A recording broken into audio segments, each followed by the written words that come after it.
Hello, hello, hello. Hello, Wonder Bubble. You have summoned the mud. How's it been? It's been a while. Guess I'll start reading in a bit. I just want to wait for more people to arrive first. So I think I should start reading in around 5 minutes. Yeah, I think 5 minutes would be a good time. In the meantime, I think I'll warm up and try to set up my audio a bit better, because I think today I'm sounding a little bit soft and I'm not sure why. Alright, I think I should send a chat message saying I'm warming up, just so newcomers will know what I'm doing.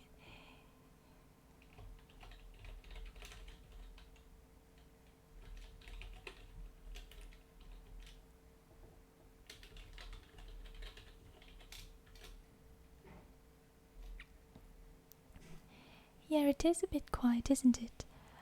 I'm going to try to speak a bit louder. Is this better? Oh, it is better. It is a lot better. Right.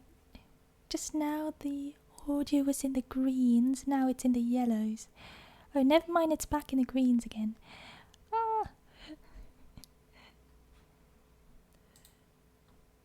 Alright. I think... How's this then? Is this a bit better? Hello, hello? 1, 2, 3, 4. Testing is always so awkward. I never know what to say. Yeah, I think this is a lot better. Yes! Yes!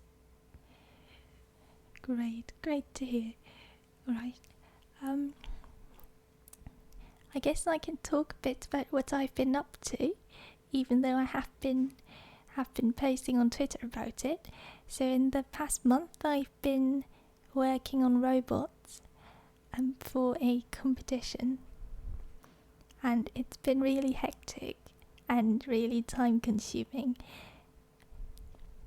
We've been working on very tight deadlines, but due to personnel changes and changes in the competition itself due to the pandemic, there have been a lot of uncertainties, and in the end we had a lot of deadline changes and extra work, and so it kind of turned into an unexpected 1 month hiatus, which is a bit embarrassing, having to keep saying, alright, hopefully I'll be back next week, and then not being back next week is a little bit embarrassing. Well, it was definitely an experience. I wouldn't say I regret it, but I feel like it could have been better. Hello, Talvamir. Yeah, it was a bit troublesome near the end. I'm happy with my personal growth though throughout the project, so overall it's been okay.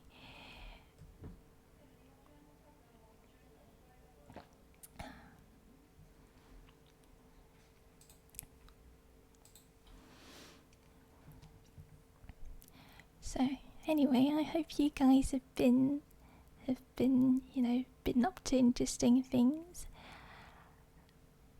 And thank you again for sticking around despite my inactivity. There have been also some funny things that have been going on, like nut jokes. Because I've been working on the mechanical part of the robot, and we use nuts, right? Like the mechanical nuts, like nuts and bolt kind of nuts, and with robotics teams nearly all the members are guys, and nut jokes happen. Anyway, that is ruining my say so image, if I even had an image. But yeah, nut jokes happened. Oh, thank you, Tao, for me. Yeah, I'm very glad to be back as well.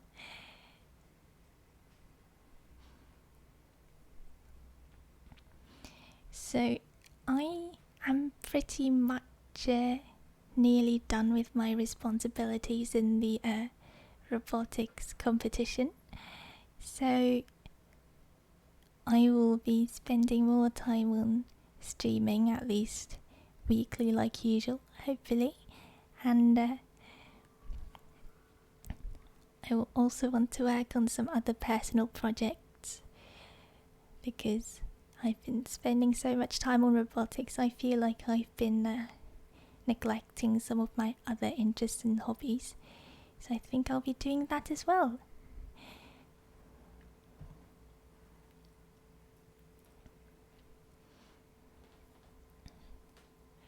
Right. I think I shouldn't make you guys wait any longer. I've already made you guys wait a whole month, so I think I should begin reading now. I'll be reading 3 stories today, I think. And we shall start off with The Crab That Played with the Sea. Before the high and far off times, O my best beloved, came the time of the very beginnings. And that was in the days when the eldest magician was getting things ready. First he got the earth ready, then he got the sea ready, and then he told all the animals that they could come out and play. And the animals said, "Oh, eldest magician, what shall we play at?" And he said, "I will show you." He took the elephant, all the elephants there was, and said, "Play at being an elephant." And all the elephant there was played. He took the beaver, all the beaver there was, and said, "Play at being a beaver." And all the beaver there was played. He took the cow, all the cow there was, and said, "Play at being a cow." And all the cow there was played. He took the turtle, all the turtle there was, and said, "Play at being a turtle." And all the turtle there was played. One by one he took all the beasts and birds and fishes and told them what to play at. But towards evening, when people and things grow restless and tired, there came up the man.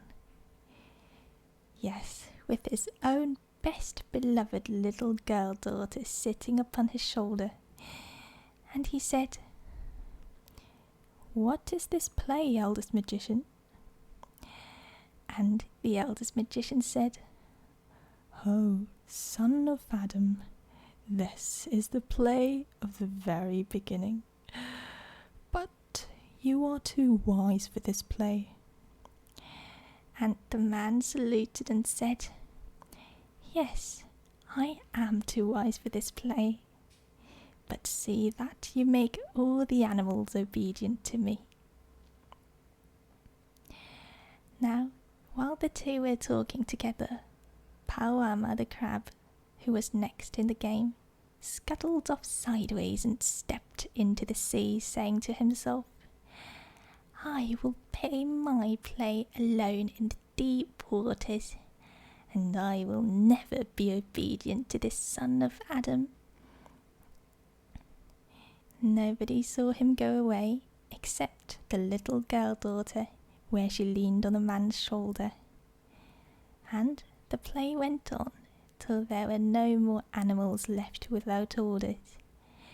And the eldest magician wiped the fine dust off his hands and walked about the world to see how the animals were playing. He went north, best beloved, and he found all the elephant there was, digging with his tusks and stomping with his feet in the nice new clean earth that had been made ready for him. Kun, said all the elephant there was, meaning, is this right? Paya Kun, said the eldest magician, meaning, that is quite right. And he breathed upon the great rocks and lumps of earth that all the elephant there was had thrown up, and they became the great Himalayan mountains, and you can look them out on the map. He went east, and he found all the cow there was feeding in the field that had been made ready for her, and she licked her tongue round a whole forest at a time, and swallowed it, and sat down to chew her cud. Kun, said all the cow there was. Paya Kun, said the eldest magician, and he breathed upon the bare patch where she had eaten, and upon the place where she had sat down, and one became the great Indian desert, and the other became the desert of Sahara, and you can look them out on the map. He went west, and he found all the beaver there was making a beaver dam across the mouths of broad rivers that had been got ready for him. Kun, said all the beaver there was. Paya Kun, said the eldest magician, and he breathed upon the fallen trees and the still water, and they became the Everglades in Florida, and you may look them out on the map. Then he went south and found all the turtle there was, scratching with his flippers in the sand that had been got ready for him, and the sand and the rocks whirled through the air and fell far off into the sea. Kun, said all the turtle there was. Paya Kun, said the eldest magician, and he breathed upon the sand and the rocks where they had fallen in the sea, and they became the most beautiful islands of Borneo, Celebes, Sumatra, Java, and the rest of the Malay archipelago, and you can look them out on the map. By and by, the eldest magician met the man on the banks of the Perak River, and said, "Ho, son of Adam, are all the animals obedient to you?" "Yes," said the man. "Is all the earth obedient to you?" "Yes," said the man. "Is all the sea obedient to you?" "No," said the man. "Once a day and once a night the sea runs up the Perak River and drives the sweet water back into the forest, so that my house is made wet. Once a day and once a night it runs down the river and draws all the water after it, so that there is nothing left but mud, and my canoe is upset. Is that the play you told it to play?" "No," said the eldest magician. "that is a new and a bad play." "Look," said the man, and as he spoke, the great sea came up the mouth of the Perak River, driving the river backwards till it overflowed all the dark forests for miles and miles, and flooded the man's house. This is wrong. Launch your canoe and we will find out who is playing with the sea, said the eldest magician. They stepped into the canoe. The little girl daughter came with them, and the man took his kris, a curving wavy dagger with a blade like a flame, and they pushed out on the Perak River. Then the sea began to run back and back, and the canoe was sucked out of the mouth of the Perak River, past Selangor, past Malacca, past Singapore, out and out to the island of Bengtang, as though it had been pulled by a string. Then the eldest magician stood up and shouted, "Ho, beasts, birds and fishes, that I took between my hands at the very beginning and taught the play that you should play. Which one of you is playing with the sea?"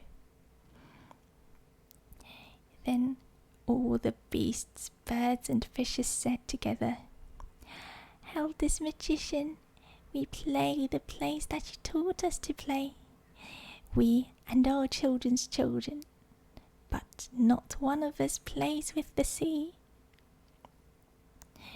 Then the moon rose big and full over the water, and the eldest magician said to the hunchbacked old man who sits in the moon spinning a fishing line with which he hopes one day to catch the world, "Ho, fisher of the moon, are you playing with the sea?" "No," said the fisherman.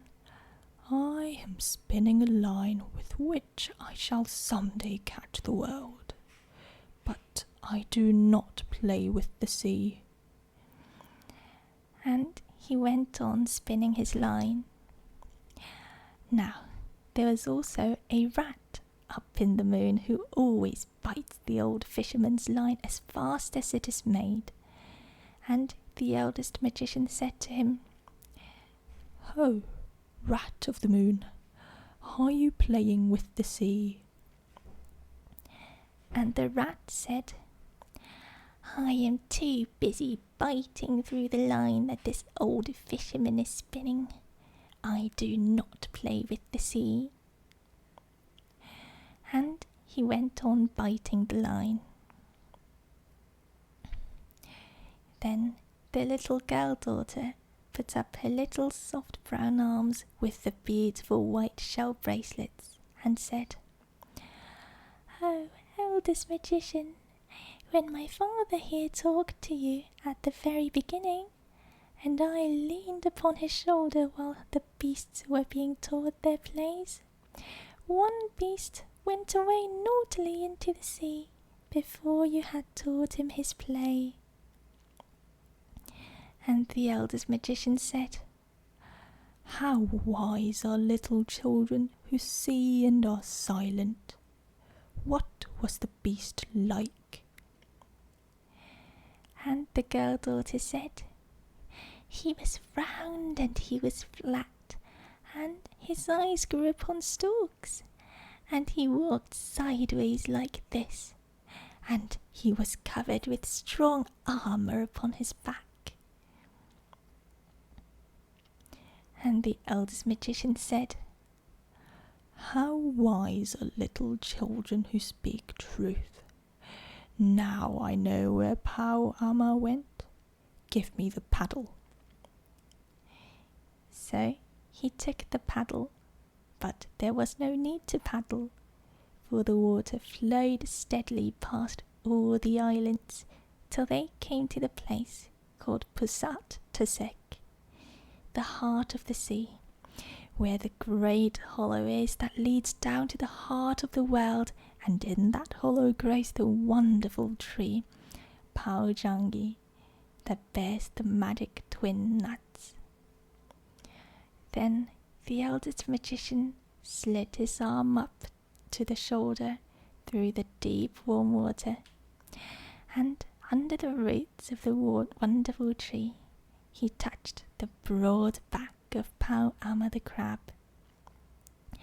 And Pau Ama settled down at the touch, and all the sea rose up as water rises in a basin when you put your hand into it. "Ah," said the eldest magician. "Now I know who has been playing with the sea." And he called out, "What are you doing, Pau Ama?" And Pau Ama, deep down below, answered, "Once a day and once a night I go out to look for my food. Once a day and once a night I return. Leave me alone." Then the eldest magician said, "Listen, Pau Ama. When you go out from your cave, the waters of the sea pour down into Tasek, and all the beaches of all the islands are left bare, and the little fish die, and Raja Moyankaban, the king of the elephants, his legs are made muddy. When you come back and sit in Tasek, the waters of the sea rise, and half the little islands are drowned, and the man's house is flooded, and Raja Abdullah, the king of the crocodiles, his mouth is filled with the salt water." Then Pau Ama, deep down below, laughed and said, "I did not know I was so important. Henceforward I will go out 7 times a day, and the waters shall never be still."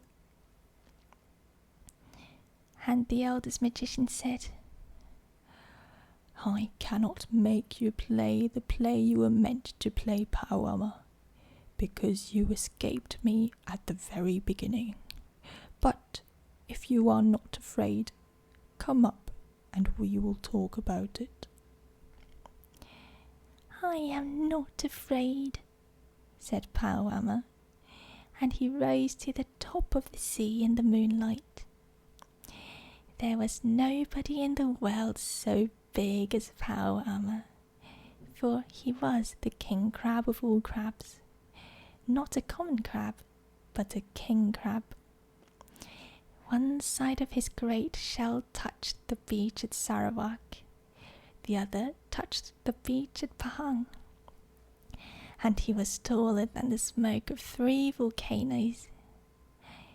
As he rose up through the branches of the wonderful tree, he tore off one of the great twin fruits, the magic double-kerneled nuts that make people young, and the little girl daughter saw it bobbing alongside the canoe, and pulled it in and began to pick out the soft eyes of it with her little golden scissors. "Now," said the magician, "make a magic, Pau Ama, to show that you are really important." Pau Ama rolled his eyes and waved his legs, but he could only stir up the sea, because, though he was a king crab, he was nothing more than a crab, and the eldest magician laughed. "You are not so important after all, Pau Ama," he said. "Now let me try."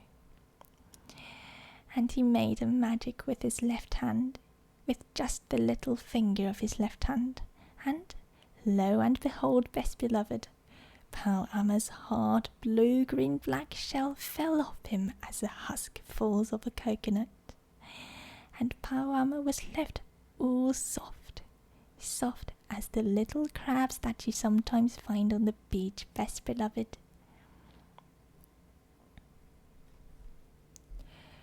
"Indeed, you are very important," said the eldest magician. "Shall I ask the man here to cut you with Chris? Shall I send for Raja Muyankaban, the king of the elephants, to pierce you with his tusks? Or shall I call Raja Abdullah, the king of the crocodiles, to bite you?"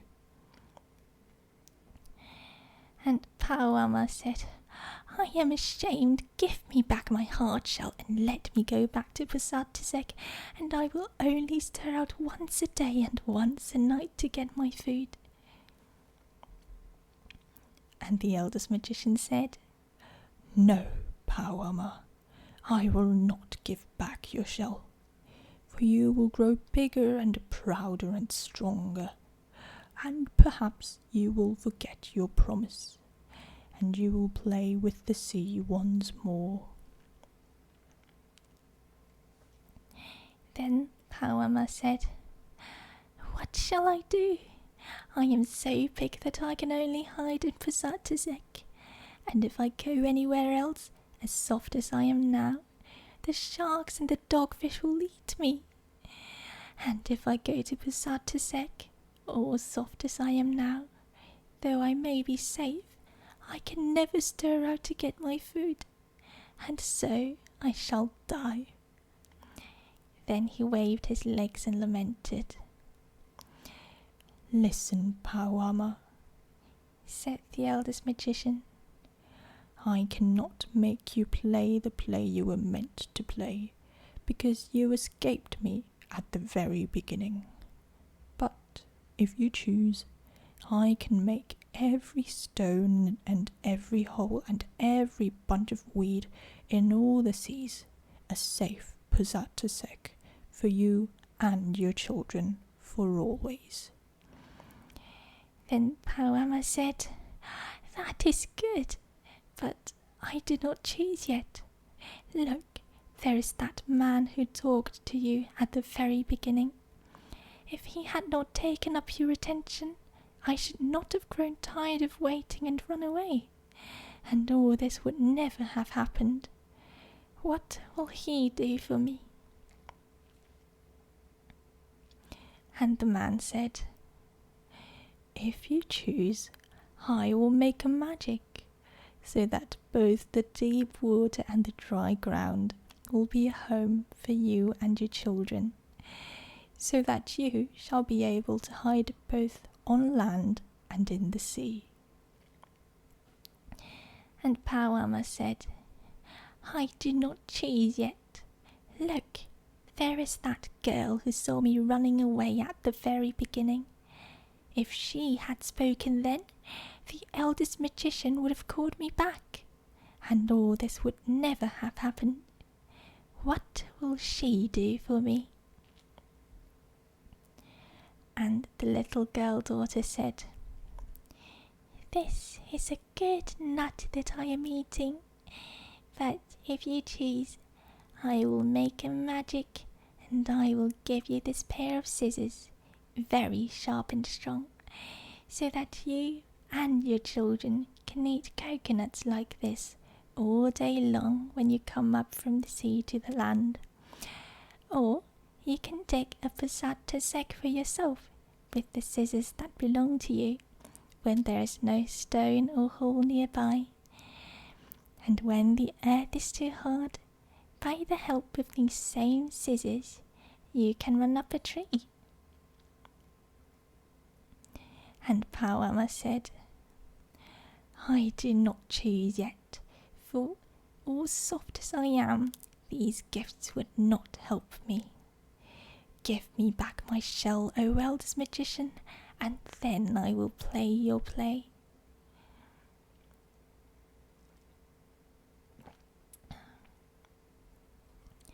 And the eldest magician said, "I will give it back, Pawama, for 11 months of the year.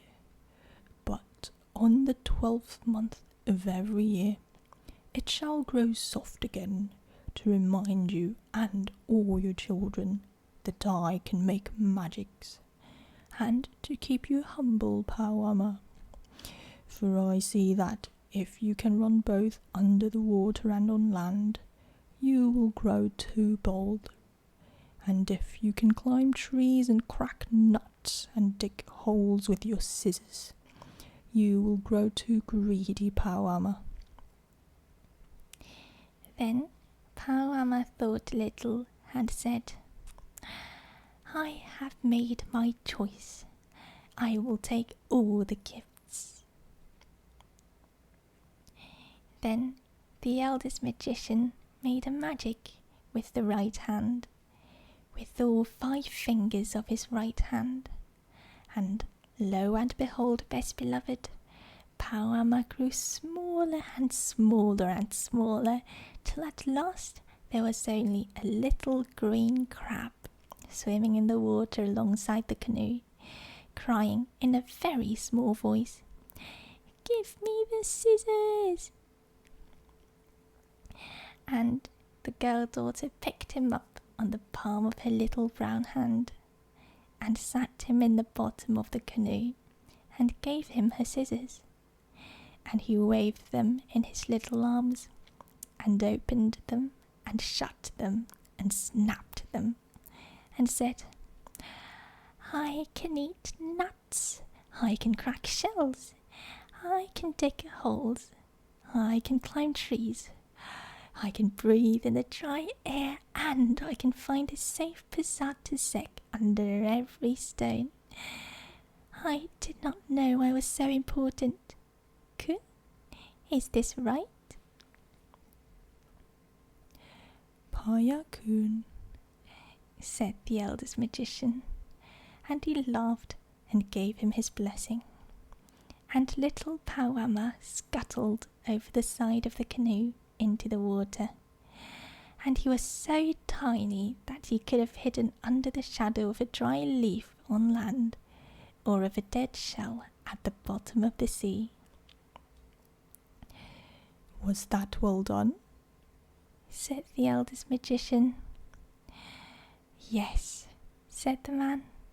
But now we must go back to Perak, and that is a weary way to paddle. If we had waited till Powama had gone out of Pizzata and come home, the water would have carried us there by itself. You are lazy, said the eldest magician. So your children shall be lazy. They shall be the laziest people in the world. They shall be called the Malazy, the lazy people. And he held up his finger to the moon and said, Oh, fisherman, here is the man too lazy to row home. Pull his canoe home with your line, fisherman. No, said the man. If I am to be lazy all my days, let the sea work for me twice a day forever. That will save paddling. And the eldest magician laughed and said, Paya Kun, that is right. And the rat of the moon stopped biting the line, and the fisherman let his line down till it touched the sea, and he pulled the whole deep sea along, past the island of Bintang, past Singapore, past Malacca, past Selangor, till the canoe whirled into the mouth of the Perak River again. Kun, said the fisherman of the moon. Paya Kun, said the eldest magician. See now that you pull the sea twice a day and twice a night forever, so that the Malazy fisherman may be saved paddling. But be careful not to do it too hard, or I shall make a magic on you, as I did to Powama.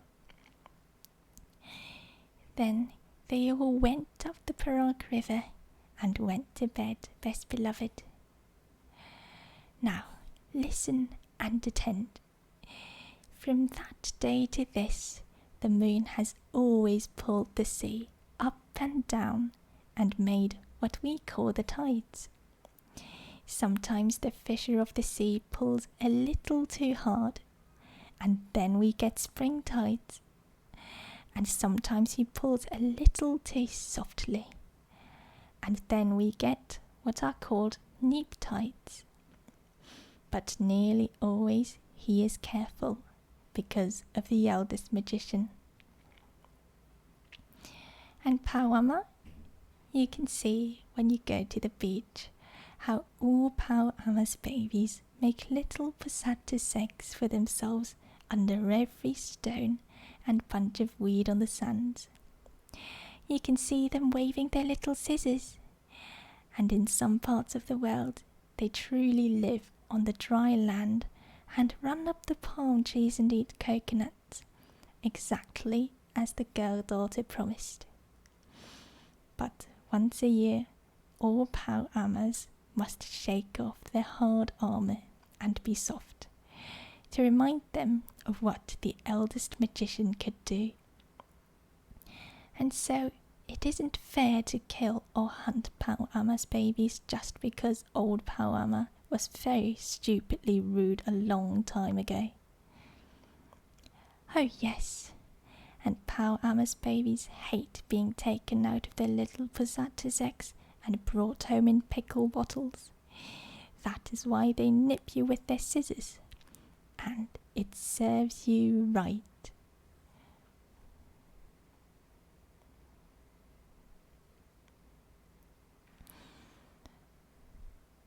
Here is a poem riddle that I do not know what it means, and I'm too embarrassed to read it out because I'm too embarrassed about the fact that I can't figure out a children's riddle. So if any of you guys know what it's about, let me know, perhaps give me a hint, because I have no idea what it's supposed to mean. I have eaten mangosteens, by the way. But I honestly don't know what it means. Oh, while you guys are reading it, let me say hi to some people. Hello, Jestulence, and hello, Arklados. Welcome back, and thank you for sticking around despite my absence. And thank you, Wonder Bubble. Thank you for your kind words. I feel bad actually because I always can't catch your streams, Bubble. Because every time you stream, it seems to be in the middle of the night for me, so I can never catch your streams.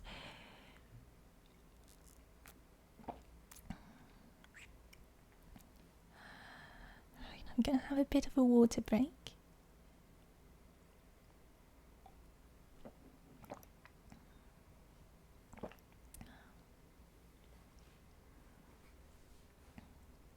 You have no consistency anyway. Well, I'm not awake enough to know your consistency. I do apologise. I always seem to be asleep when you're streaming.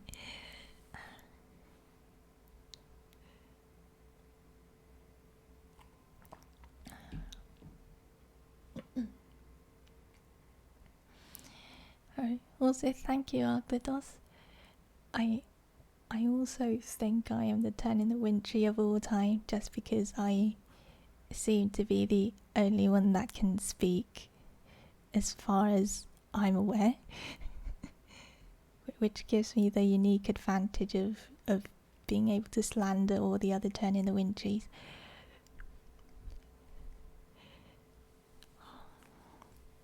So give me a moment.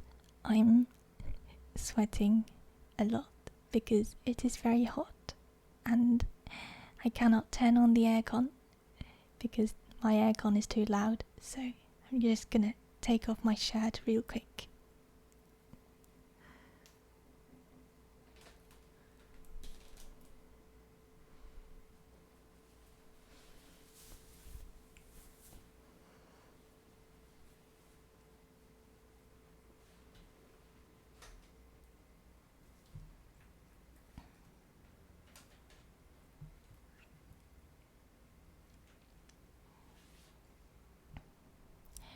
Alright, you won't be able to tell from my avatar, thankfully, otherwise it will be against Twitch guidelines, but my shirt is off and I am instantly feeling a lot better.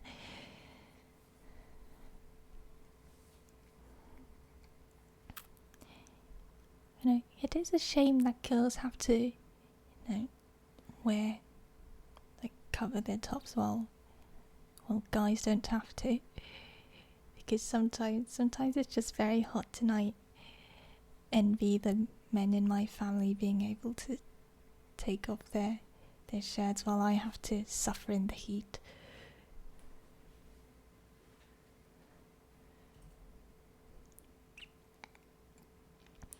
So have any of you guys figured out the riddle yet?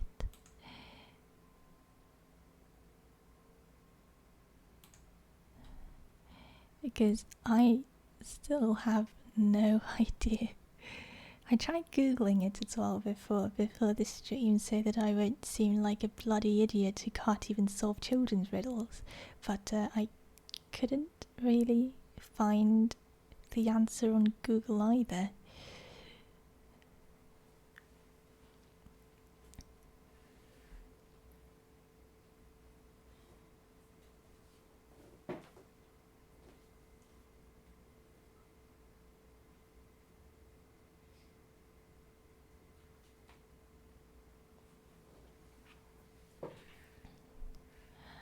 In the meantime,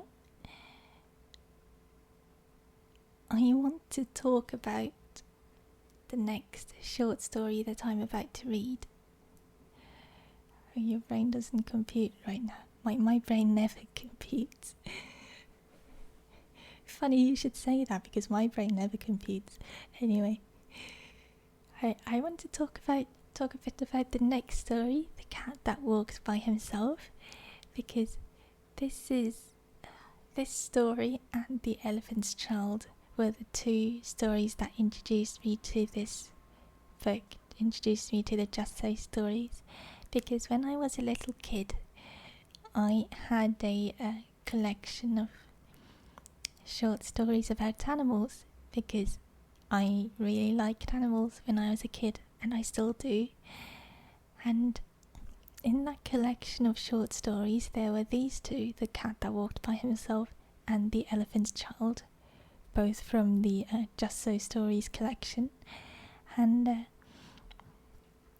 I thought they were really damn good, so that's why I decided to pick up Just So Stories. And I can see why they chose these two stories to include in the anthology, because I think these two are the best stories in Just So Stories.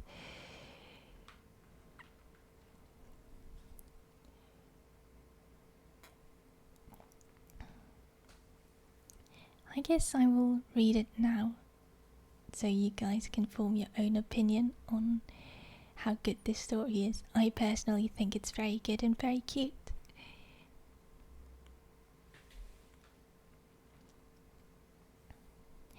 The Cat That Walked by Himself. Hear and attend and listen, for this befell and behappened and became and was, O my best beloved, when the tame animals were wild. The dog was wild, and the horse was wild, and the cow was wild, and the sheep was wild, and the pig was wild as wild could be. And they walked in the wet wild woods by their wild lanes. But the wildest of all the wild animals was the cat. He walked by himself, and all places were alike to him. Of course, the man was wild too. He was dreadfully wild. He didn't even begin to be tame till he met the woman, and she told him that she did not like living in his wild ways.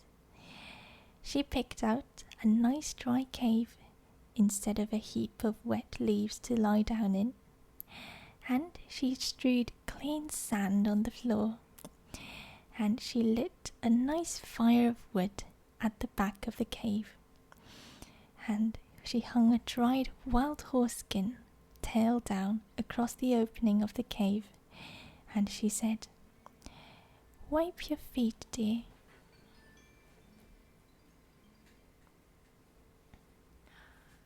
Sorry about that sudden alarm ringing on my phone that I forgot I had set.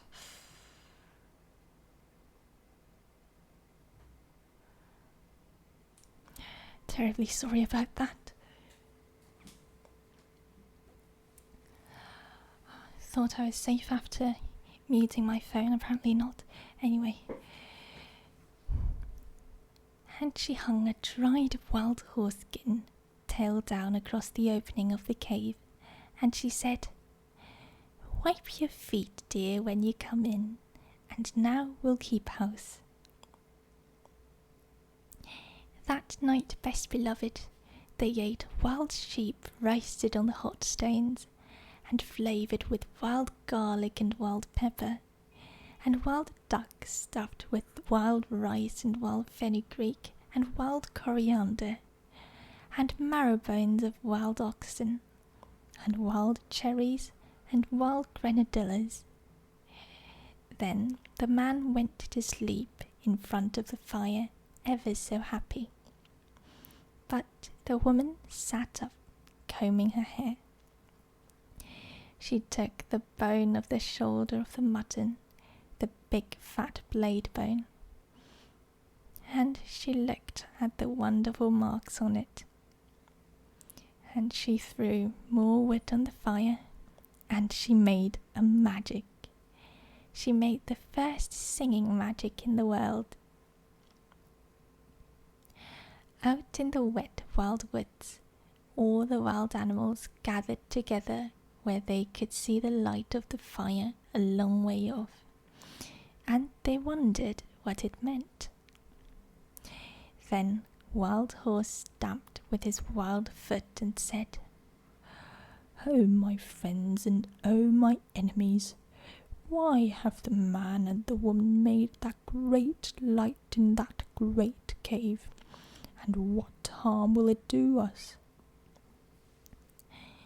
Wild Dog lifted up his wild nose and smelled the smell of roast mutton, and said, "I will go up and see and look and say, for I think it is good.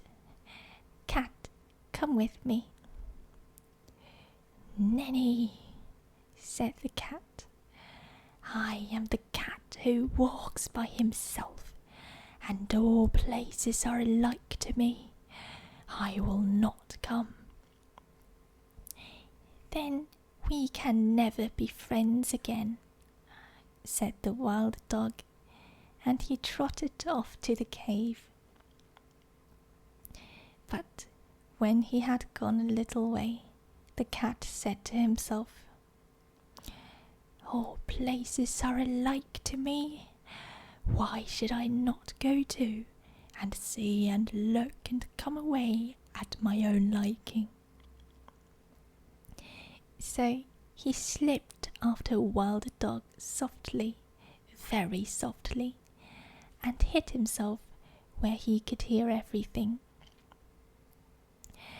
When Wild Dog reached the mouth of the cave, he lifted up the dried horse skin with his nose and sniffed the beautiful smell of the roast mutton. And the woman, looking at the blade bone, heard him and laughed and said, "Here comes the first wild thing out of the wild woods. What do you want?" Wild Dog said, "Oh, my enemy and the wife of my enemy, what is this that smells so good in the wild woods?" Then the woman picked up a roasted mutton bone and threw it to the Wild Dog, and said, "Wild thing out of the wild woods, taste and try."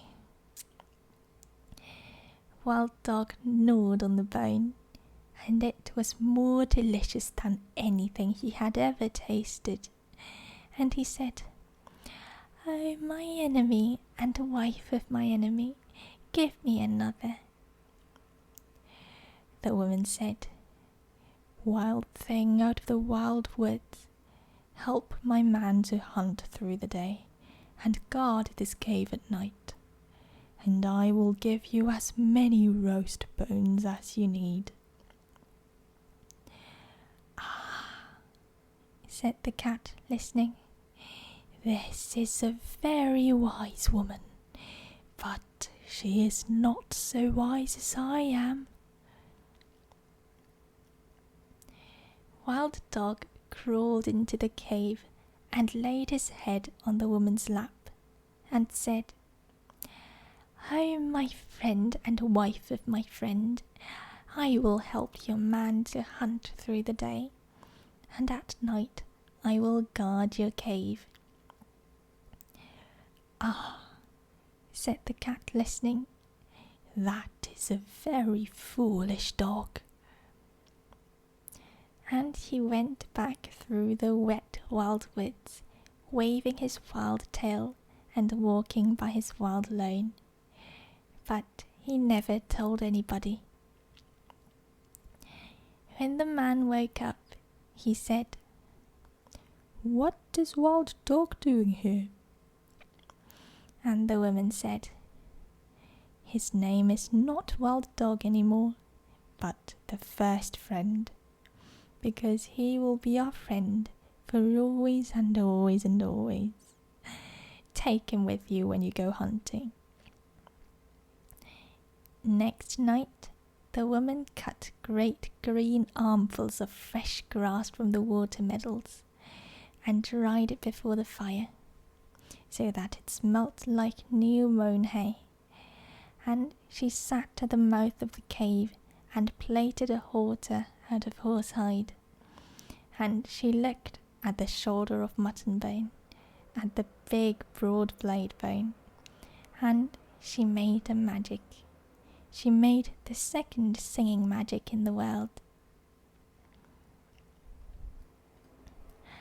Out in the wild woods, all the wild animals wondered what had happened to the wild dog. And at last, Wild Horse stamped with his foot and said, I will go and see and say why Wild Dog has not returned. Cat, come with me. Nenny, said the cat, I am the cat who walks by himself, and all places are alike to me. I will not come. But all the same, he followed Wild Horse softly, very softly, and hid himself where he could hear everything. When the woman heard Wild Horse tripping and stumbling on his long mane, she laughed and said, Here comes the second. Wild thing out of the wild woods, what do you want? Wild Horse said, Oh, my enemy and wife of my enemy, where is Wild Dog? The woman laughed and picked up the blade bone and looked at it and said, Wild thing out of the wild woods, you did not come here for Wild Dog, but for the sake of this good grass. And Wild Horse, tripping and stumbling on his long mane, said, That is true. Give it me to eat. The woman said, Wild thing out of the wild woods, bend your wild head and wear what I give you, and you shall eat the wonderful grass 3 times a day. Ah, said the cat, listening, this is a clever woman, but she is not so clever as I am. Wild Horse bent his wild head, and the woman slipped the plaited hide halter over it, and Wild Horse breathed on the woman's feet and said, Oh, my mistress and wife of my master, I will be your servant for the sake of the wonderful grass." "Ah," said the cat, listening, "that is a very foolish horse." And he went back through the wet wild woods, waving his wild tail and walking by his wild lane. But he never told anybody. When the man and the dog came back from hunting, the man said, "What is Wild Horse doing here?" And the woman said, "His name is not Wild Horse anymore, but the first servant, because he will carry us from place to place for always and always and always. Ride on his back when you go hunting."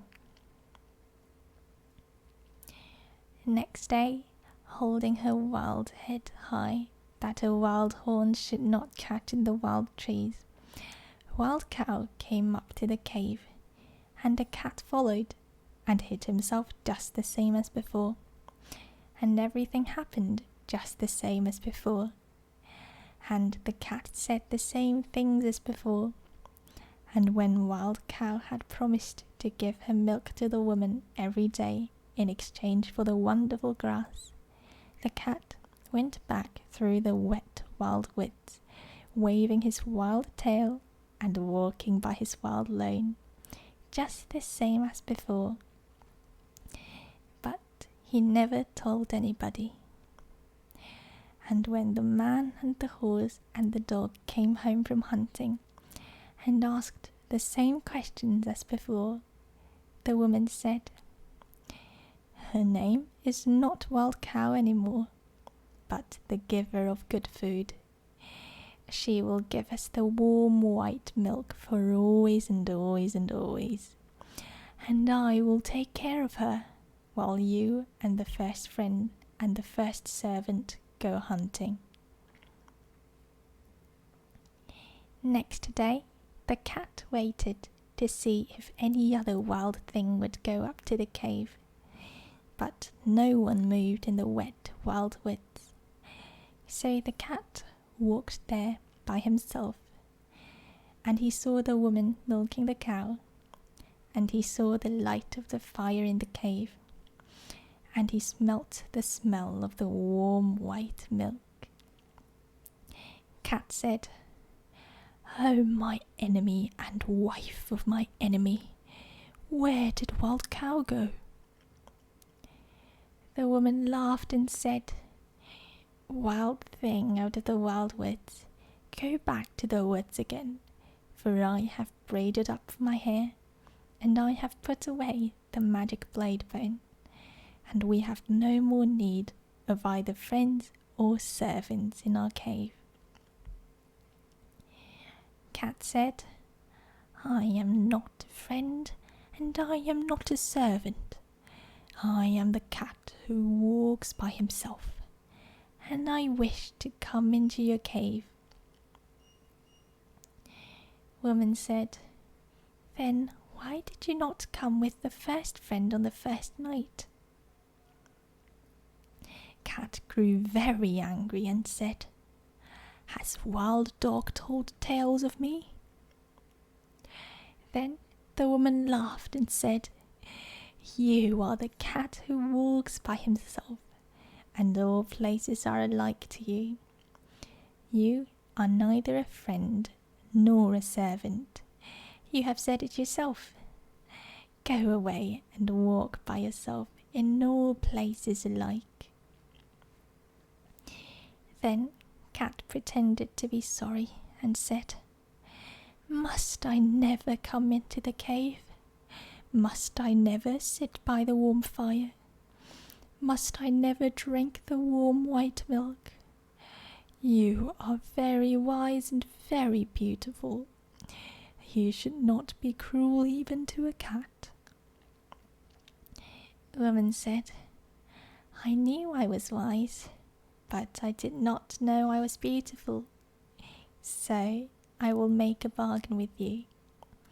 If ever I say one word in your praise, you may come into the cave. And if you say 2 words in my praise, said the cat. I never shall, said the woman.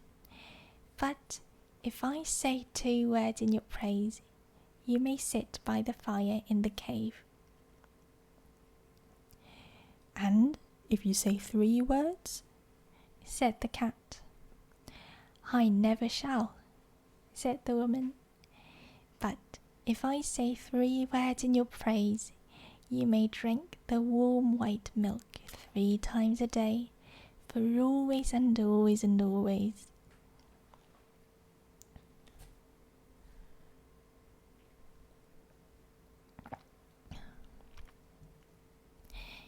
Then the cat arched his back and said, Now let the curtain at the mouth of the cave, and the fire at the back of the cave, and the milk pots that stand behind the fire, remember what my enemy and the wife of my enemy has said.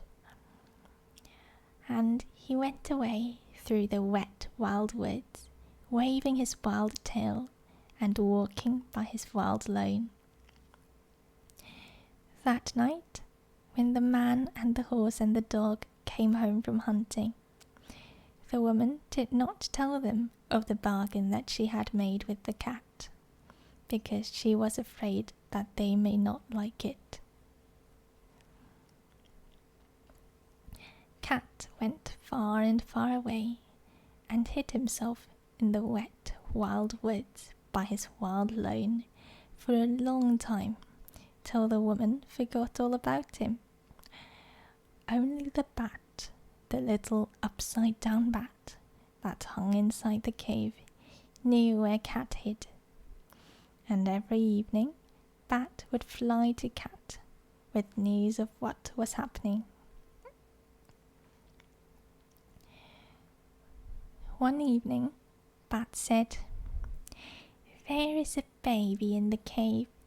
He is new and pink and fat and small, and the woman is very fond of him. Ah, said the cat, listening. But what is the baby fond of?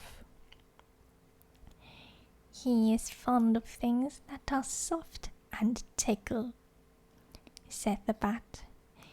He is fond of warm things to hold in his arms when he goes to sleep. He is fond of being played with. He is fond of all those things.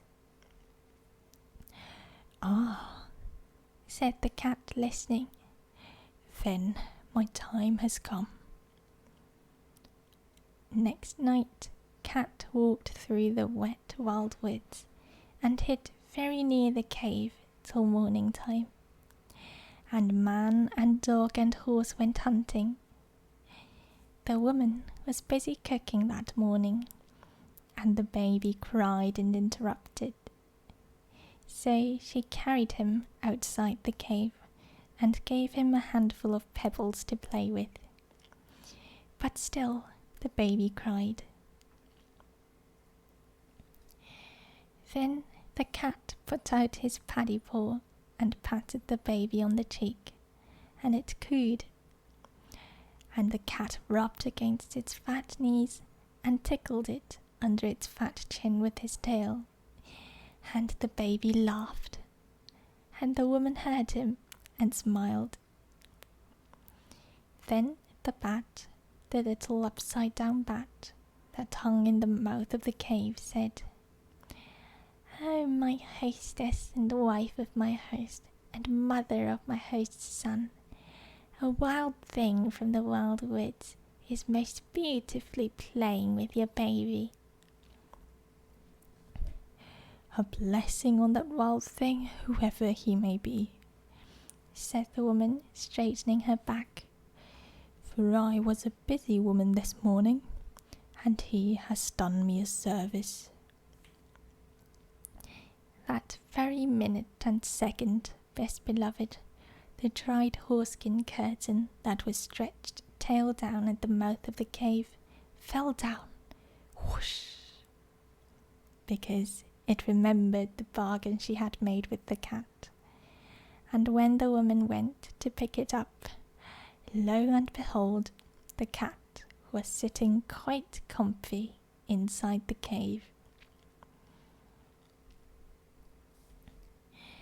"Oh, my enemy and wife of my enemy and mother of my enemy," said the cat, "it is I, for you have spoken a word in my praise, and now I can sit within the cave for always and always and always.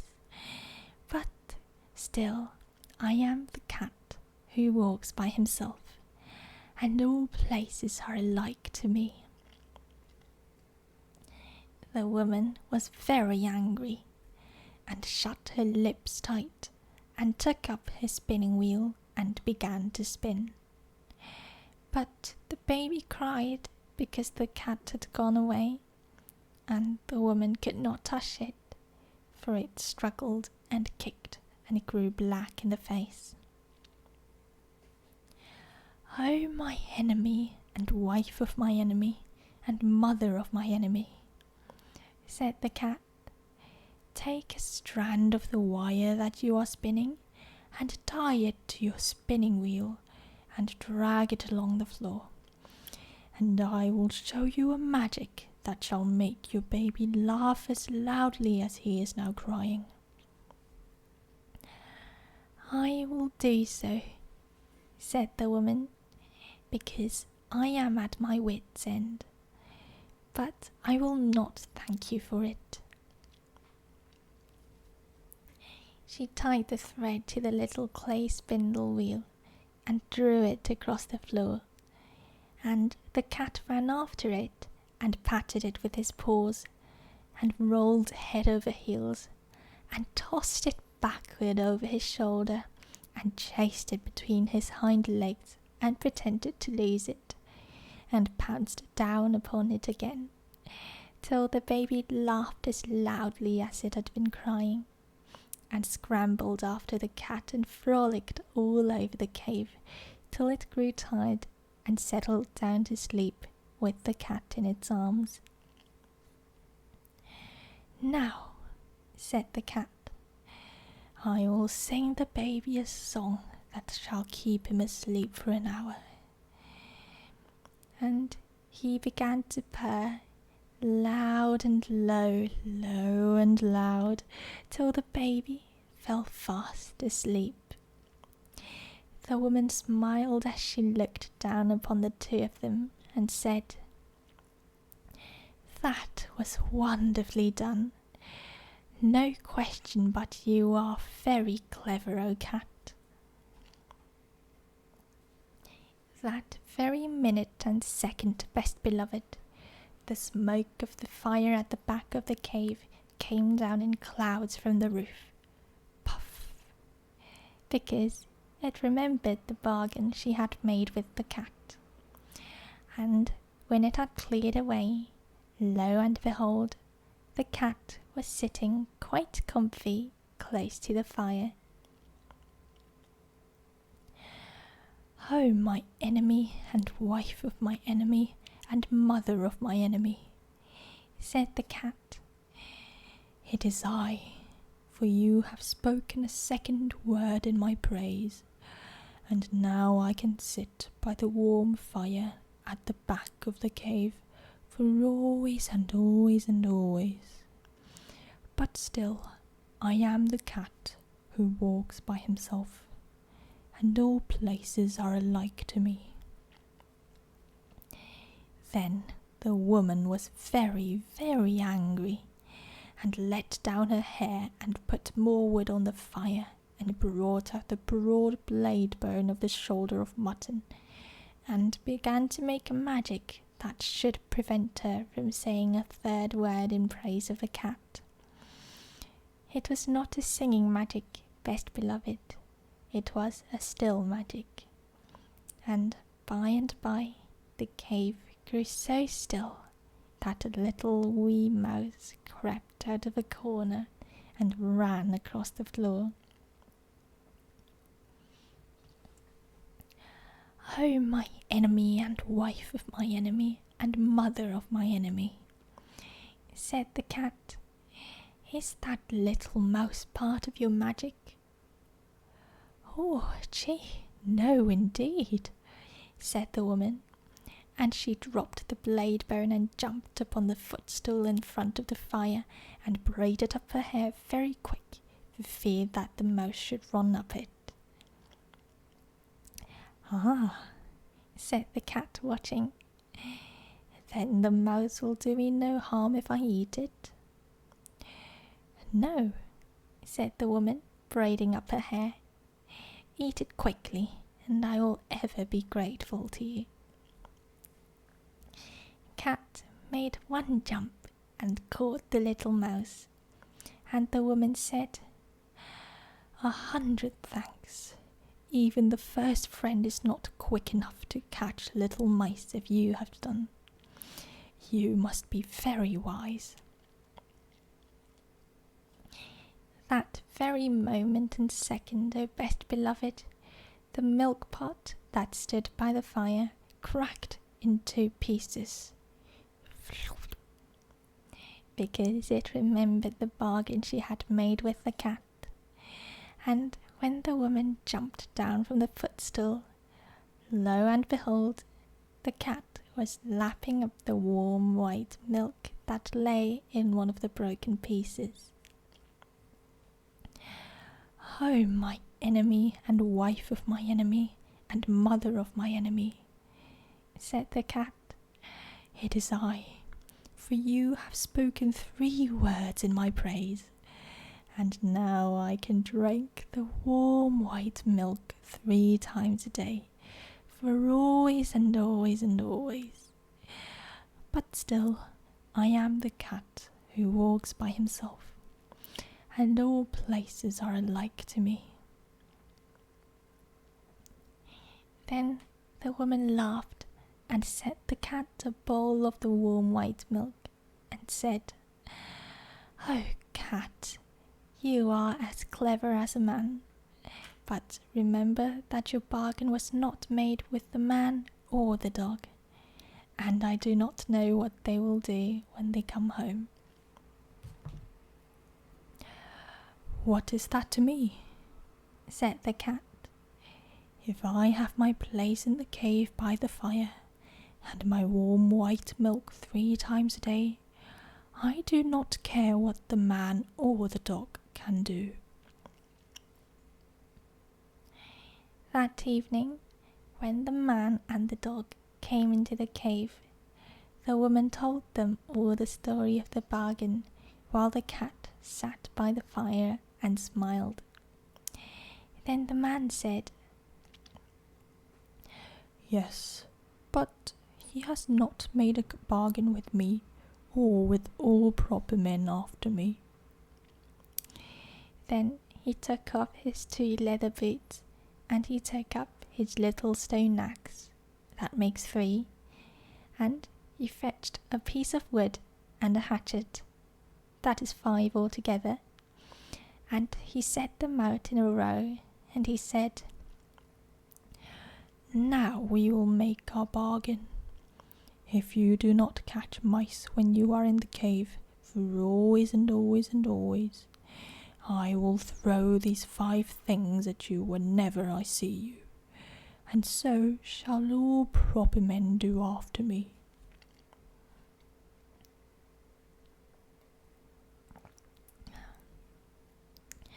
"Ah," said the woman, listening, "this is a very clever cat, but he is not so clever as my man." The cat counted the 5 things, and they looked very knobby, and he said, "I will catch mice when I am in the cave for always and always and always, but still I am the cat who walks by himself, and all places are alike to me." "Not when I am near," said the man. "If you had not said that at last, I would have put all these things away for always and always and always. But now I am going to throw my 2 boots and my little stone axe, that makes 3, at you whenever I meet you, and so shall all proper men do after me." Then the dog said, "Wait a minute. He has not made a bargain with me or with all proper dogs after me." And he showed his teeth and said, "If you are not kind to the baby while I am in the cave, for always and always and always, I will hunt you till I catch you. And when I catch you, I will bite you. And so shall all proper dogs do after me." "Ah," said the woman, listening, "this is a very clever cat, but he is not so clever as the dog."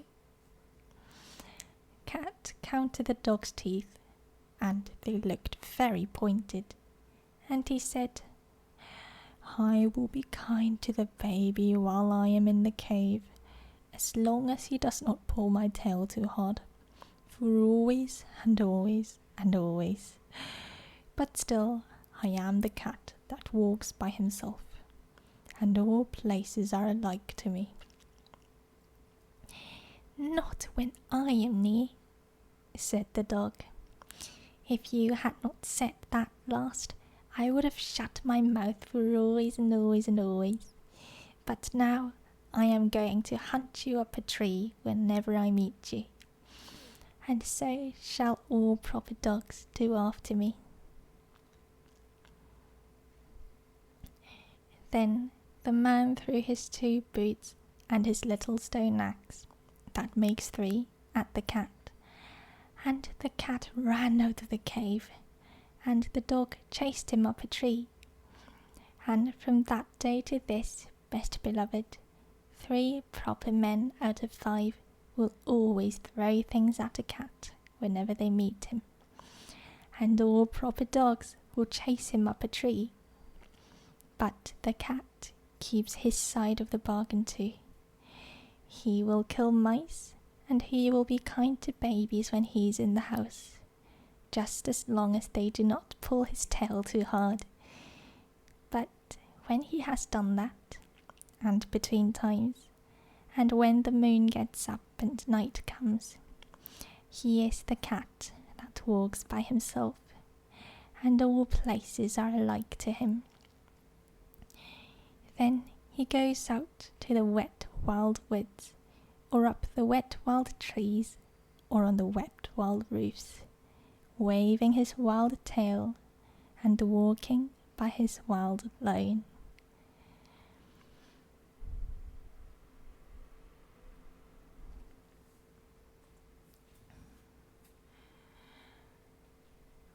That was a cute story.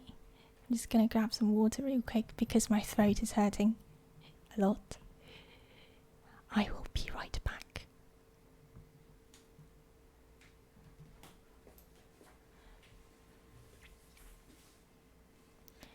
Oh, right before I go, thank you for the follow. 99 throwing. I need water though, so I will thank you a bit later. Just gonna take a couple minutes.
righty, I am back.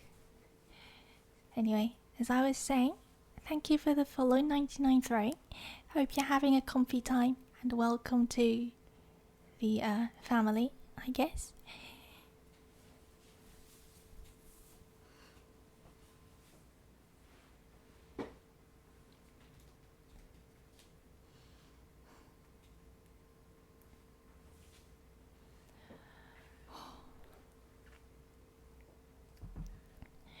Yes.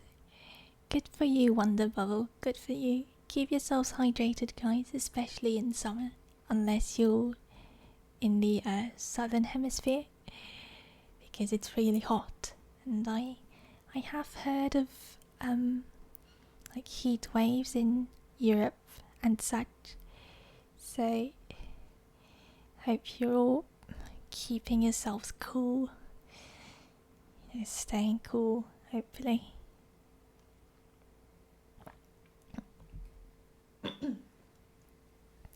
Not getting heat stroke, because that would be very bad.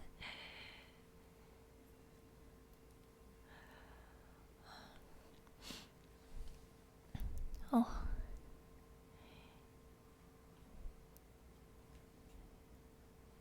So anyway, here's the poem.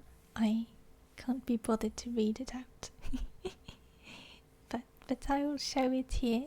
So, I mean, for those of you who are interested, I suppose.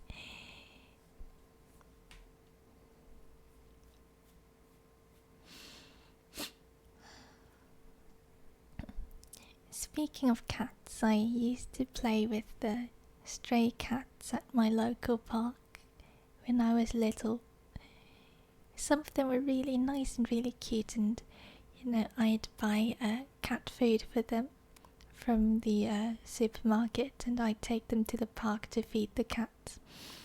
And there was this nice lady who would go to feed the cats every morning, and I'd talk to her, and she'd show me around and introduce me to the cats, and I managed to make friends with a few of them. The good old days. I don't really go there now. Been too busy, and I don't really go to that area that often anymore. But I do think about the cats there sometimes. They were a pretty nice highlight of my childhood.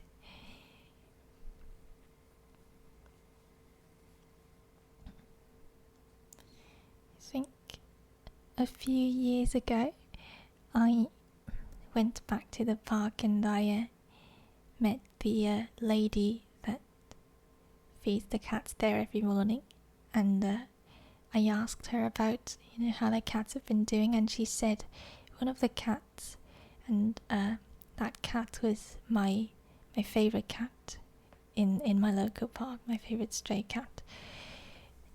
The lady said that cat just went missing one day and never came back. Till this day I still don't know what happened to it. Hopefully it was adopted by some nice people. In this world there are lots of things that could happen to a cat, but hopefully it's something nice that happened to that cat. It was a really, really silly cat. I'd hold a stick up to it and it would play and stuff. 99 Throwing says, I have an indoor cat and an outdoor cat that comes around sometimes, not friendly enough to pet her, but at least she doesn't run away. Oh, that's really cute. Yeah, not all cats like being pets, I suppose. I knew one stray cat as well who, she likes to hang around when I go near her home, and she likes to roll around on the floor in front of me and stuff, but she doesn't like being pet, so we just kind of stand there and chill. Yeah, cats are really, really interesting creatures. very charismatic.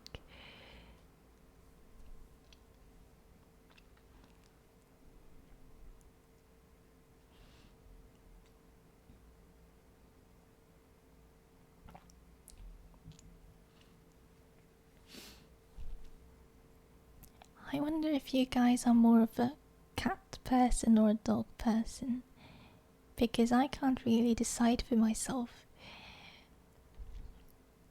I think that cats and dogs are both cute in different ways, and if I do keep a pet someday, I hope I can keep a cat and a dog. It's been a while since I've played with animals actually. I used to have a neighbour who had some dogs and I used to play with them a lot, but then they moved like pretty far away, and then I kind of, we got out of contact. But yeah, that was really fun. Dogs are so cute.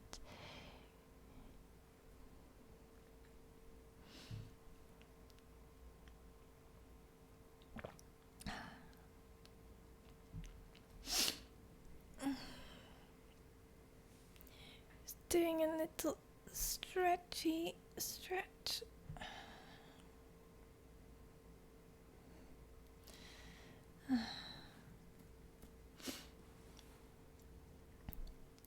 Oh, okay, Bubble.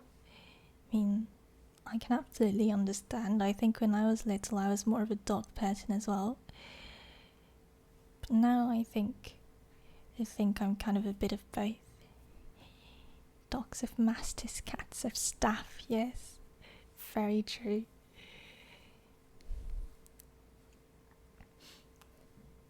I like how cat owners call themselves cat slaves, because that is basically what they're doing.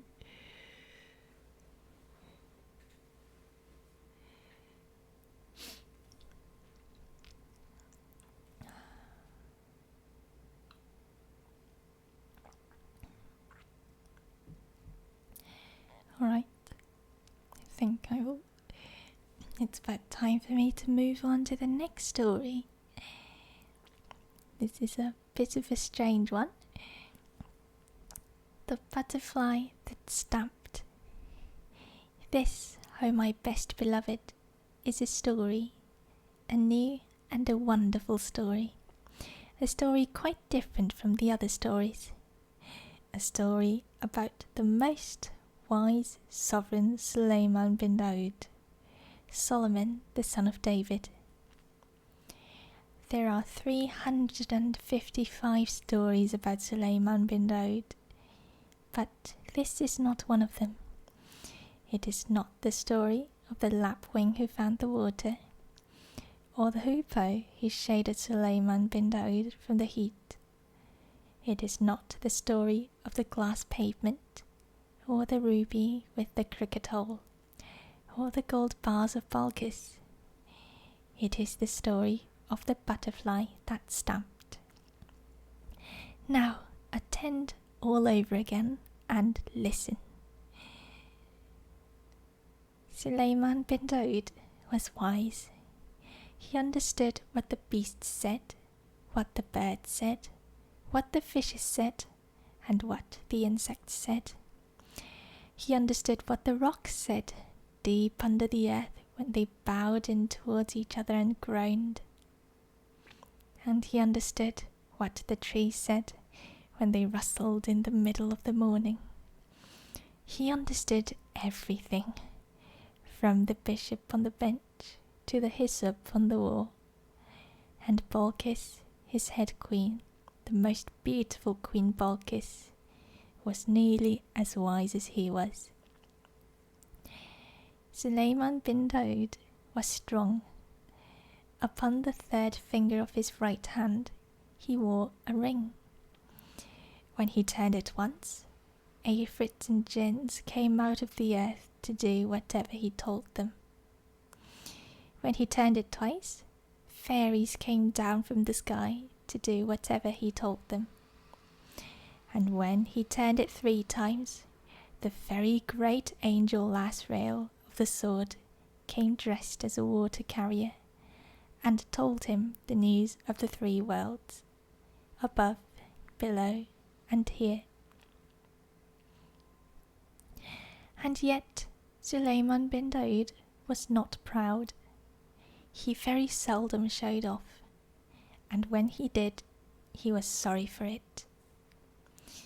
Once he tried to feed all the animals in all the world in one day, but when the food was ready, an animal came out of the deep sea and ate it up in 3 mouthfuls. Suleiman bin Daoud was very surprised and said, "Oh, animal, who are you?" And the animal said, "O king, live forever. I am the smallest of 30,000 brothers, and our home is at the bottom of the sea. We heard that you were going to feed all the animals in all the world, and my brothers sent me to ask when dinner would be ready."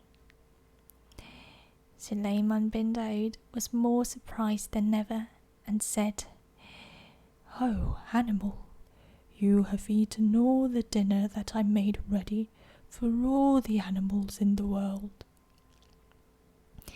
And the animal said, "O king, live forever. But do you really call that a dinner? Where I come from, we each eat twice as much as that between meals."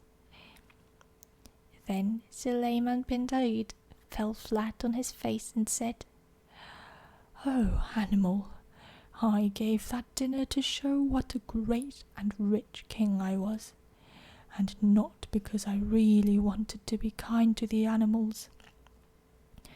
Now I am ashamed, and it serves me right." Suleiman bin Daoud was a really truly wise man, best beloved. After that, he never forgot that it was silly to show off. And now the real story part of my story begins. He married ever so many wives. He married 999 wives, besides the most beautiful Balkis, and they all lived in a great golden palace in the middle of a lovely garden with fountains. He didn't really want 999 wives, but in those days everybody married ever so many wives, and of course the king had to marry ever so many more just to show that he was the king. Some of the wives were nice, but some were simply horrid, and the horrid ones quarrelled with the nice ones and made them horrid too. And then they would all quarrel with Suleiman bin Daoud, and that was horrid for him. But Balkis the most beautiful never quarrelled with Suleiman bin Daoud. She loved him too much. She sat in her rooms in the golden palace, or walked in the palace garden, and was truly sorry for him. Of course, if he had chosen to turn his ring on his finger and call up the jinns and the afrits, they would have magicked all those 999 quarrelsome wives into white mules of the desert, or greyhounds, or pomegranate seeds. But Suleiman bin Daoud thought that that would be showing off. So, when they quarrelled too much, he only walked by himself in one part of the beautiful palace gardens, and wished he had never been born. One day, when they had quarrelled for 3 weeks, or 999 wives together, Suleiman bin Daoud went out for peace and quiet as usual, and among the orange trees he met Balkis the most beautiful, very sorrowful because Suleiman bin Daoud was so worried. And she said to him, "Oh, my lord and light of my eyes, turn the ring upon your finger and show these queens of Egypt and Mesopotamia and Persia and China that you are the great and terrible king." But Suleiman bin Daud shook his head and said, "Oh, my lady and delight of my life, remember the animal that came out of the sea and made me ashamed before all the animals in the world because I showed off. Now, if I showed off before these queens of Persia and Egypt and Abyssinia and China, merely because they worry me, I might be made even more ashamed than I have been." And Balkis the most beautiful said, "Oh, my lord and treasure of my soul, what will you do?" And Suleiman bin Daud said, "Oh, my lady and content of my heart, I shall continue to endure my fate at the hands of these 999 queens who vex me with their continual quarrelling." So he went on between the lilies and the loquats and the roses and the cannas and the heavy-scented ginger plants that grew in the garden, till he came to the great camphor tree that was called the camphor tree of Suleiman bin Daud. But Balkis hid among tall irises and the spotted bamboos and the red lilies behind the camphor tree, so as to be near her own true love, Suleiman bin Daud. Presently, 2 butterflies flew under the tree, quarrelling. Suleiman bin Daud heard one say to the other, "I wonder at your presumption in talking to me like this. Don't you know that if I stamped with my foot, all Suleiman bin Daud's palace and this garden here would immediately vanish in a clap of thunder?" Then Suleiman bin Daud forgot his 999 bothersome wives and laughed till the camphor tree shook at the butterfly's boast. And he held out his finger and said, "Little man, come here." The butterfly was dreadfully frightened, but he managed to fly up to the hand of Suleiman bin Daud and clung there, fanning himself. Suleiman bin Daud bent his head and whispered very softly, "Little man, you know that all your stamping wouldn't bend one blade of grass. What made you tell that awful fib to your wife? For doubtless she is your wife." The butterfly looked at Suleiman bin Daud and saw the most wise king's eye twinkle like stars on a frosty night, and he picked up his courage with both wings, and he put his head on one side and said, "O king, live forever.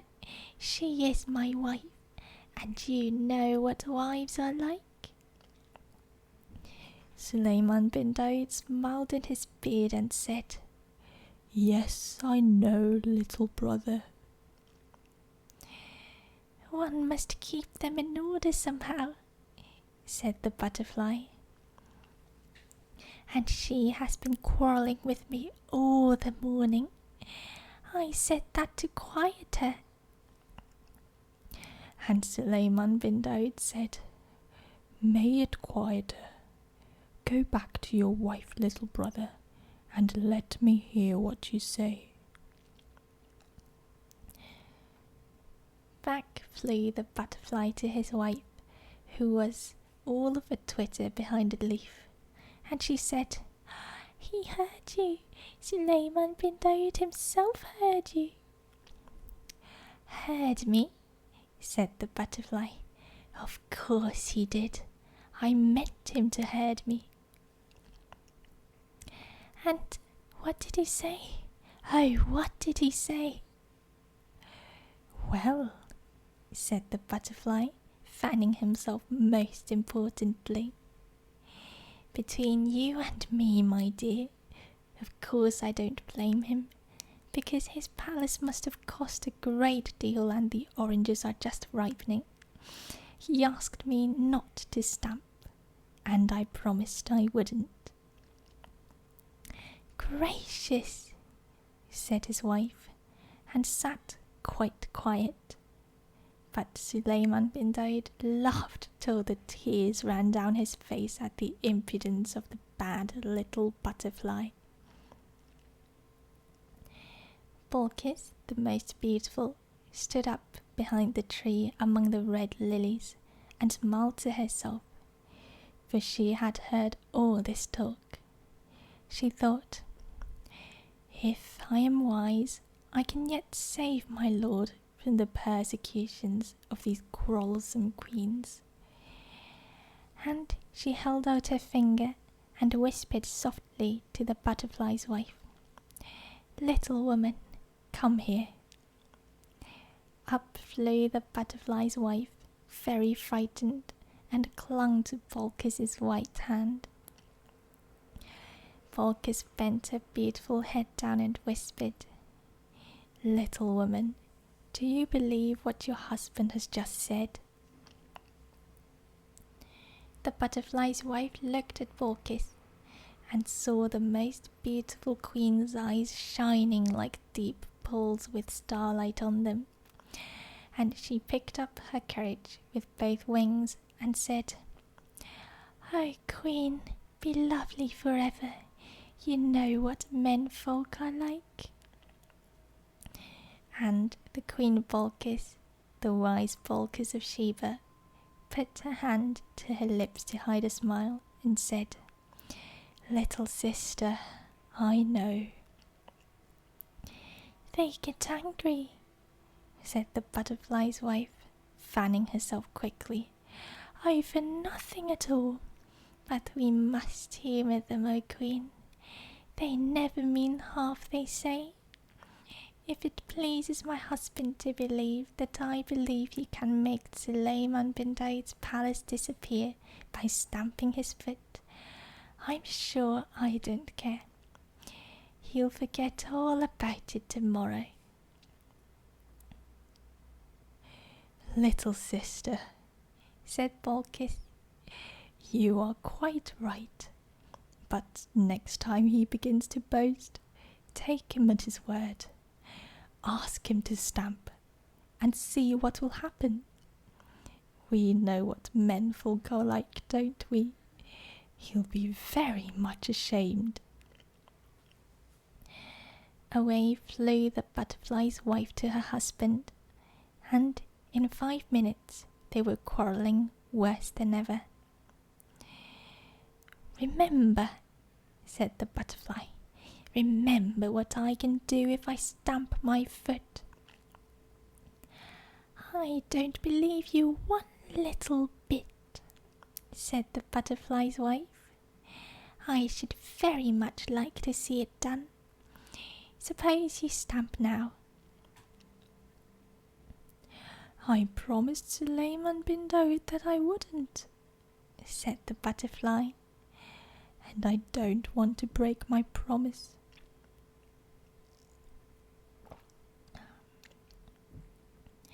It wouldn't matter if you did, said his wife. You couldn't bend a blade of grass with your stamping. I dare you to do it, she said. Stamp, stamp, stamp. Suleiman bin Daoud, sitting under the camphor tree, heard every word of this, and he laughed as he had never laughed in his life before. He forgot about all his queens. He forgot all about the animal that came out of the sea. He forgot about showing off.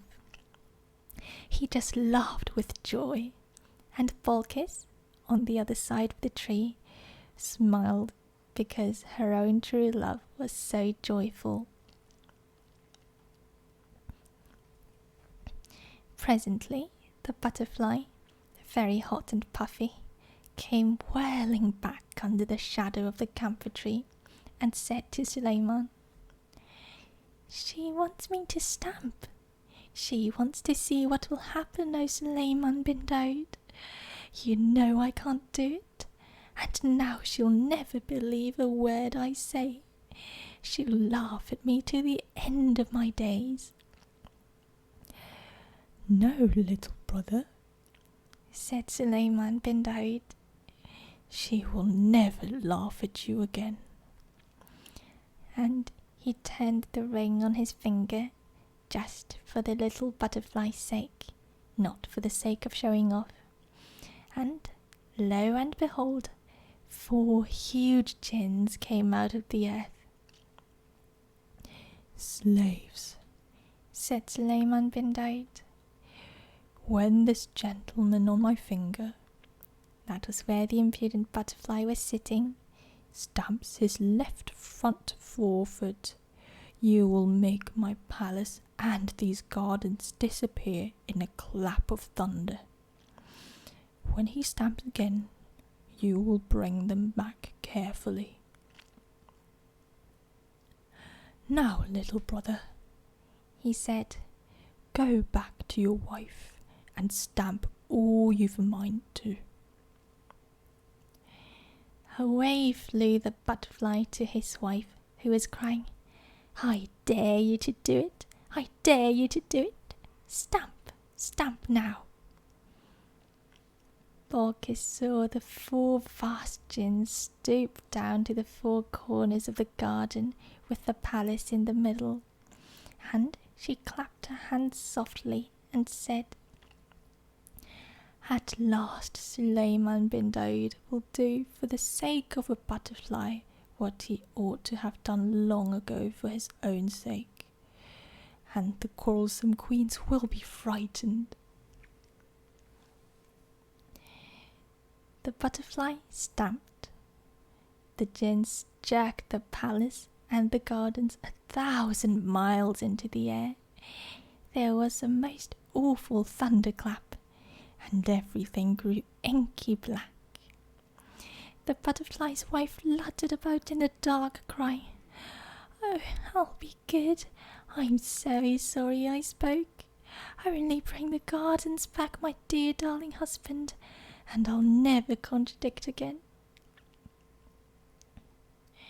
The butterfly was nearly as frightened as his wife, and Suleiman bin Daoud laughed so much that it was several minutes before he found breath enough to whisper to the butterfly, "Stamp again, little brother. Give me back my palace, most great magician." "Yes, give him back his palace," said the butterfly's wife, still flying about in the dark like a moth.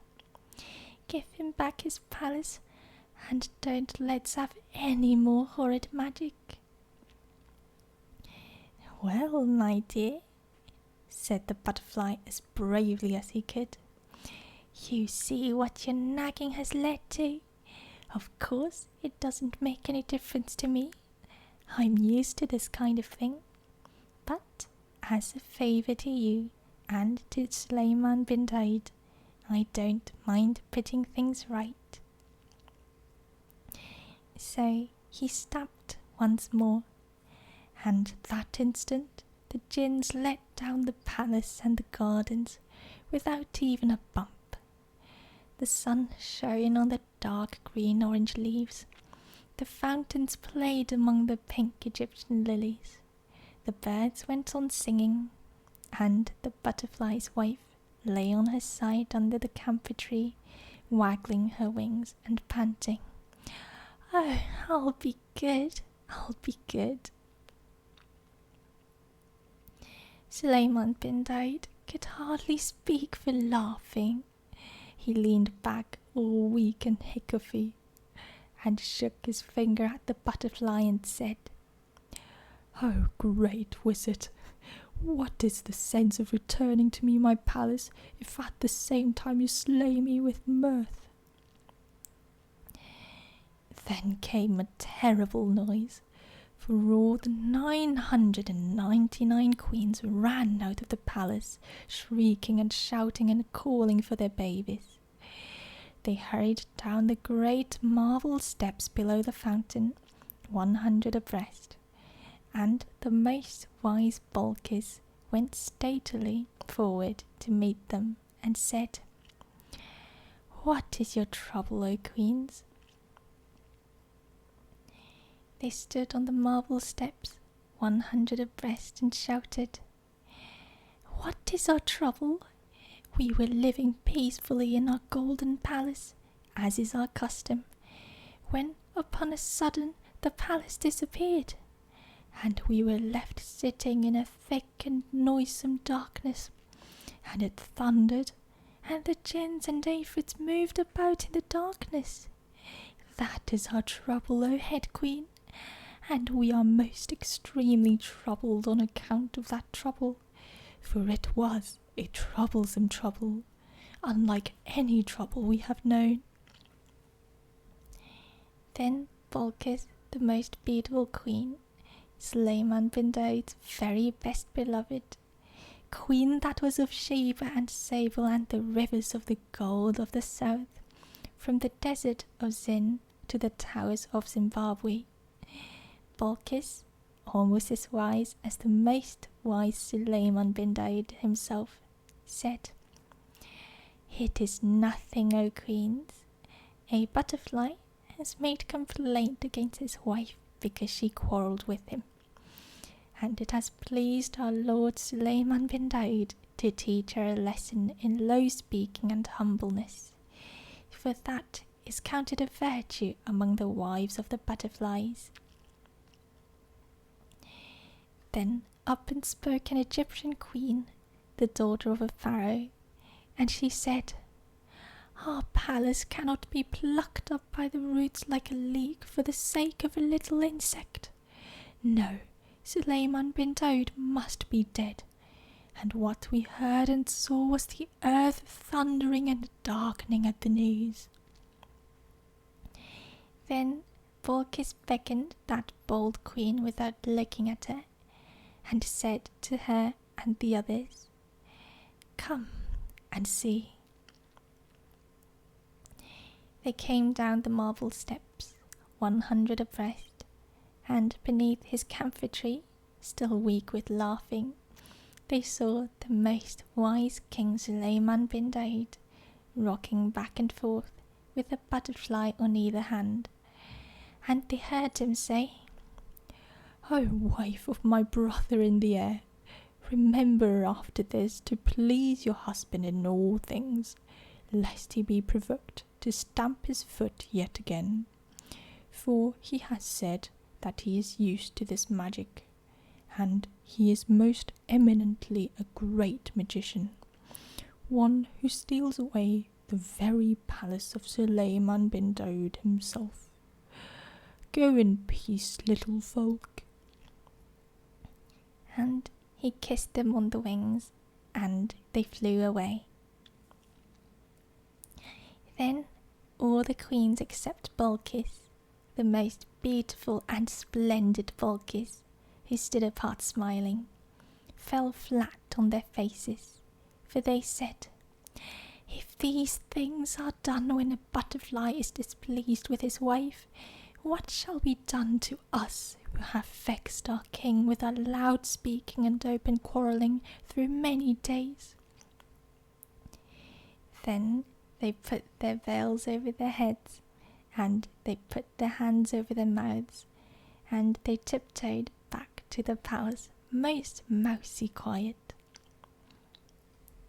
Then Balkis, the most beautiful and excellent Balkis, went forward through the red lilies into the shade of the camphor tree, and laid her hand upon Suleiman bin Daud's shoulder, and said, "O my lord and treasure of my soul, rejoice, for we have taught the queens of Egypt and Ethiopia and Abyssinia and Persia and India and China with a great and a memorable teaching."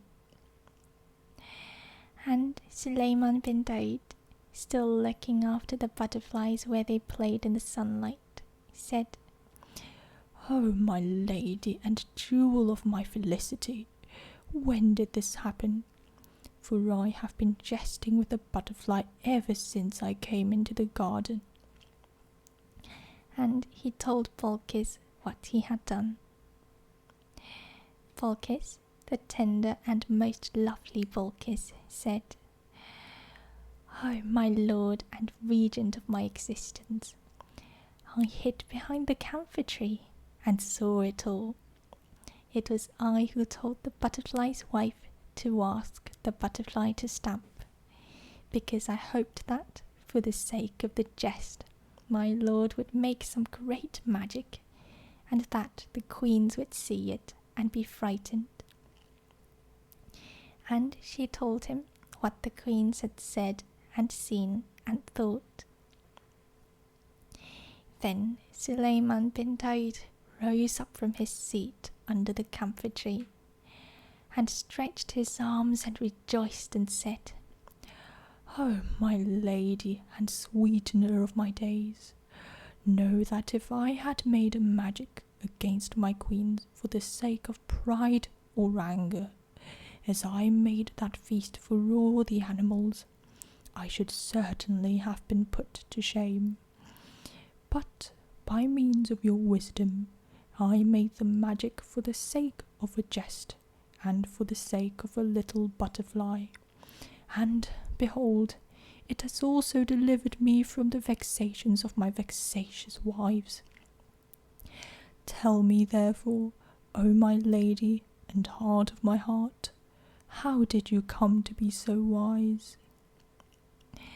And Balkis the queen, beautiful and tall, looked up into Suleiman bin Daud's eyes and put her head a little on one side, just like the butterfly, and said, "First, O my lord, because I loved you, and secondly, O my lord, because I know what womenfolk are."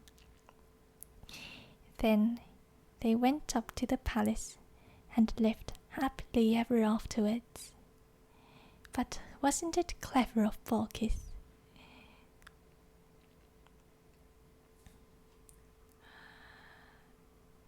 Oh, that's it then. That rounds up Just So Stories. Welcome, Portable Jeff. Thank you for the follow. And I definitely agree that Butterfly needs to dump her husband. Honestly. Truly the worst magic counselor ever.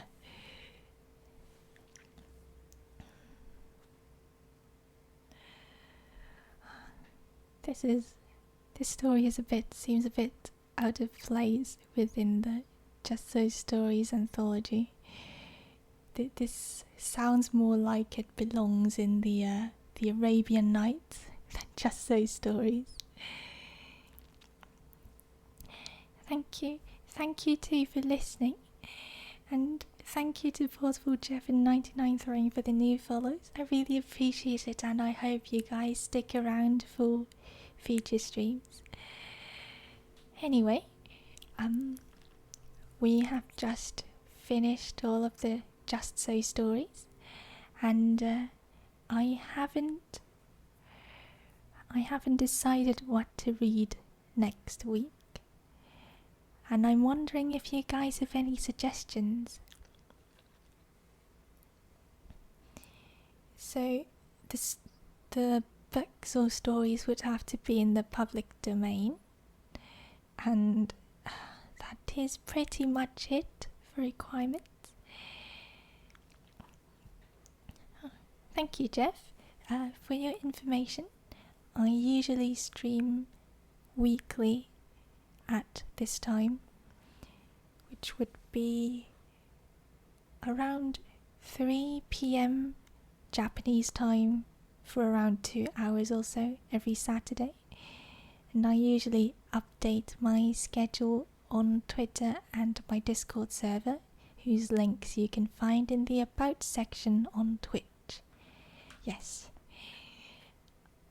As you can tell, I have practiced this many times and now I'm very good at it. Yes, go follow me on Twitch or join my Discord server for schedule updates, and that is pretty much the only things that I post there. Oh god, I need to drink some water. My throat is very dry.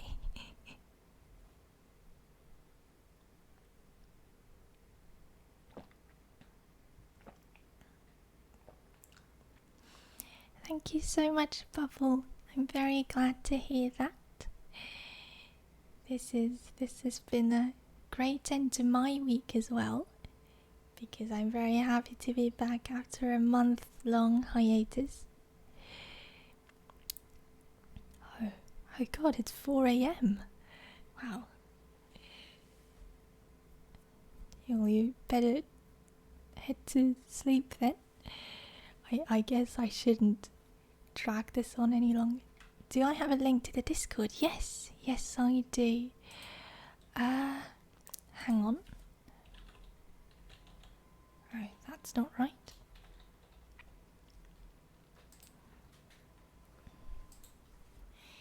No problem, 99 throwing. 888 to you too throwing, whatever that is supposed to mean. I'm assuming that means something nice, right? Hopefully that means something nice.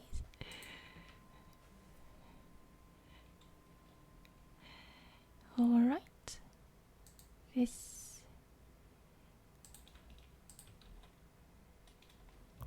would be the link to my Discord server, and all the other links to my other socials would be on my Twitch page.